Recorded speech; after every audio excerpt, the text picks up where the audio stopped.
This is a talk on national security, because the nub of the whole purpose of your president is to keep you now and your children later and your grandchildren much later out of a last-ditch war for the preservation of American independence and of all the things that American independence means to you and to me and to ours. Never before, since Jamestown and Plymouth Rock, has our American civilization been in such danger as now.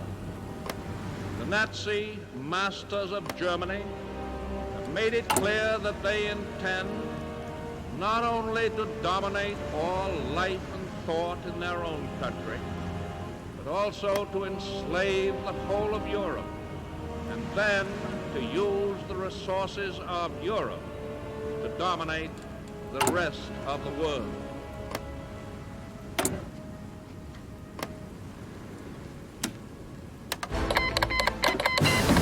view of the nature of this undeniable threat, it can be asserted properly and categorically that the United States has no right or reason to encourage talk of peace until the day shall come when there is a clear intention on the part of the aggressor nations to abandon all thought of dominating or conquering the world. The forces of the states that are leagued against all people who live in freedom are being held away from our shores. The Germans and Italians are being blocked on the other side of the Atlantic by the British, and by the Greeks, and by thousands of soldiers and sailors who are able to escape from subjugated countries. The Japanese are being engaged in China, in Asia, by the Chinese nation in another great defense. In the Pacific Ocean is our fleet, a gun loaded with explosive bullets, economic as well as military.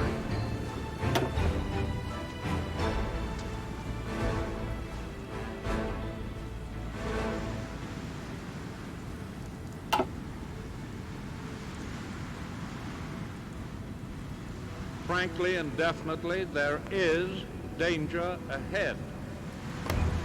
Danger against which we must prepare.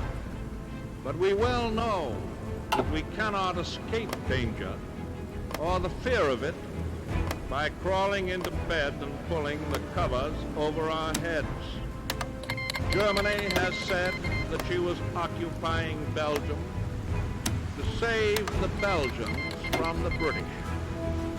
Would she hesitate then to say to any South American country, we are occupying you to protect you from aggression by the United States? Belgium is being used as an invasion base against Britain, now fighting for its life. And any South American country in Nazi hands would always constitute a jumping-off place for German attack on any one of the other republics of this hemisphere. We think of Hawaii as an outpost of defense in the Pacific, yet the Azores are closer to our shores in the Atlantic than Hawaii is on the other side.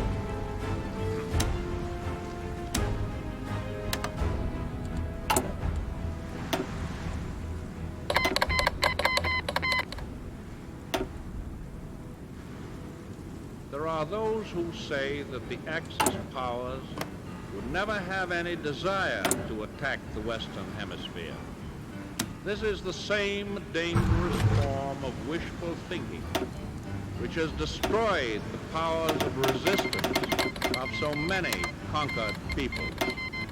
Let us no longer blind ourselves to the undeniable fact that the evil forces which have crushed, undermined, and corrupted so many others are already within our own gates. Your government knows much about them, and every day is ferreting them out. Their secret emissaries are active in our own and neighboring countries. They seek to stir up suspicion and dissension, cause internal strife. They try to turn capital against labor and vice versa.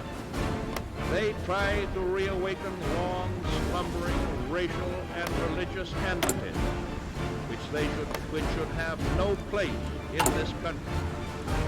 And there are also American citizens, many of them in high places, who unwittingly, in most cases, are aiding and abetting the work of these agents. I do not charge these American citizens with being foreign agents, but I do charge them with doing exactly the kind of work that the dictators want done in the United States. The experience of the past 2 years has proven beyond doubt that no nation can appease the Nazis. No man can tame a tiger into a kitten by stroking it. There can be no appeasement with ruthlessness. There can be no reasoning with an incendiary bomb.